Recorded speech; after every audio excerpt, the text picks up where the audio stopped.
Bonjour, je suis Peyobam et je vous souhaite la bienvenue dans ma Gear Room.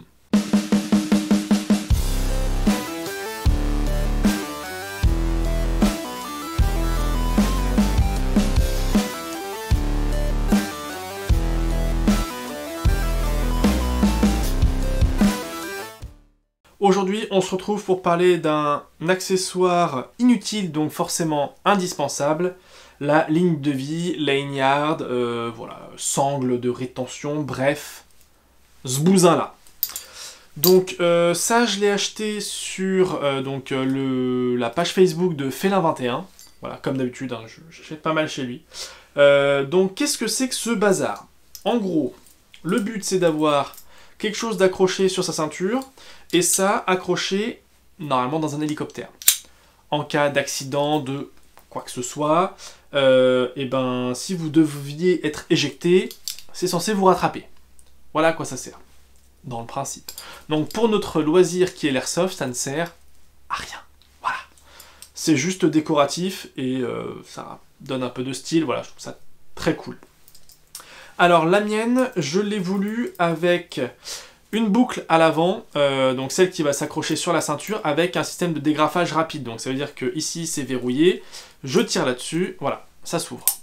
Ce qui permet, normalement en cas d'accident ou quoi que ce soit, si jamais vous êtes bloqué et que vous n'arrivez pas à atteindre, par exemple vous êtes suspendu la tête en bas, enfin en bas, et que vous n'arrivez pas à l'ouvrir parce que vous êtes suspendu donc vous n'arrivez pas à le sortir, vous tirez dessus. Voilà, clac, ça s'ouvre, et vous tombez comme une grosse crotte. Mais au moins, vous êtes en vie.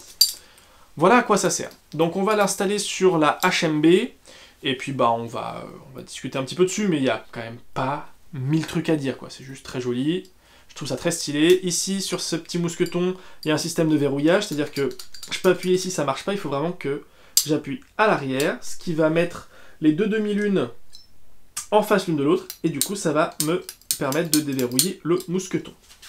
Voilà. Et bon, on l'installe. Donc ici, ma HMB, qui est une ceinture disposant d'un... Ah, attendez, si je la ferme, voilà. Donc cette ceinture dispose de ce qu'on appelle un D-ring, c'est-à-dire que sur ma boucle, mettre ça là, sur ma boucle Cobra qui est ici, qui est une mini Cobra, ici il y a un arceau en métal qui est fait pour accueillir ce genre de sangle. Alors il y en a certaines où il n'y a pas le système de dégrafage rapide, c'est juste une boucle et il faut la faire passer à l'intérieur. Moi perso, je voulais ça, donc j'ai pris ça. Voilà. Donc le but ça va être de l'ouvrir, on le fait passer dedans, clic-clac, voilà, c'est passé dedans. Après on regardera si c'est le bon sens ou pas, voilà, là typiquement, le petit truc de dégrafage est plutôt vers l'arrière, ce qui me plaît pas, je vais le mettre dans l'autre sens, pour l'avoir plutôt vers l'avant, parce qu'en toute logique, c'est d'aller attraper par derrière et tirer, c'est pas facile, alors que la prendre devant et tirer, c'est quand même plus simple. Et ensuite, pour l'accrocher, alors normalement ça se met plutôt vers l'arrière. Voilà. Je sais qu'il y a des gens qui accrochent ça sur le D-ring, et pas cette partie-là, je comprends pas, les gars. Ça c'est ce qui s'enlève. Donc si jamais vous accrochez ça à l'arrière de votre ceinture et que vous êtes censé tomber d'un hélicoptère ou machin, et en vrai vous serez suspendu par le cul en l'air, et il reste... Pardon. Je pige pas, et en plus pour pouvoir le sortir, une fois que vous êtes accroché par suspendu, le cul en l'air, les pattes et les bras en bas, et je vous souhaite bonne chance pour aller le dégrafer. Donc normalement, l'attache ici se met sur le D-ring, et la partie le mousqueton qui va dans la ligne de vie de l'hélicoptère, on va dire, si jamais il y a des militaires qui s'en servent ou qui l'ont utilisé, ou bref, et que je raconte des conneries, dites-le en commentaire, surtout n'hésitez pas.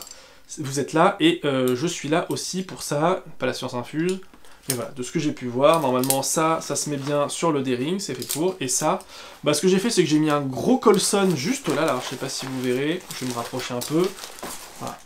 J'ai mis un fat Colson qui passe dans les deux petits passembles qui sont juste là, voilà, les deux petits trucs, et comme ça me permet d'accrocher ça dessus, et ça tient. Donc si je la passe, je vais essayer de la passer au-dessus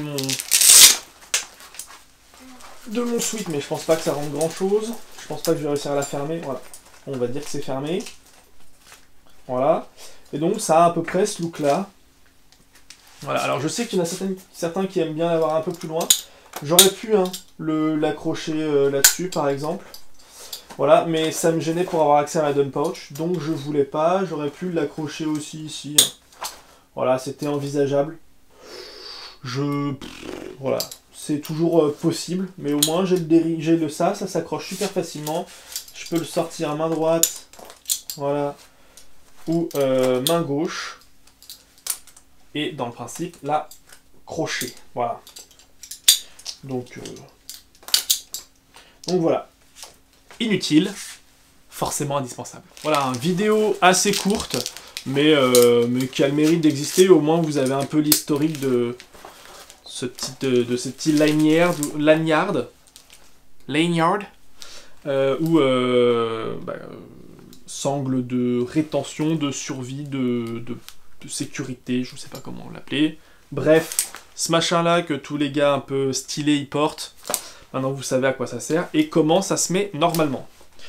Et bien sur ce, j'espère que cette vidéo vous aura plu. Si c'est le cas, n'hésitez pas à lâcher un like et un commentaire, à la partager, c'est très très important. Vous retrouverez dans la barre de description le lien vers la page Facebook, la page Instagram. Et puis la roue du forçage est terminée. C'est tout pour moi. Fin de communication.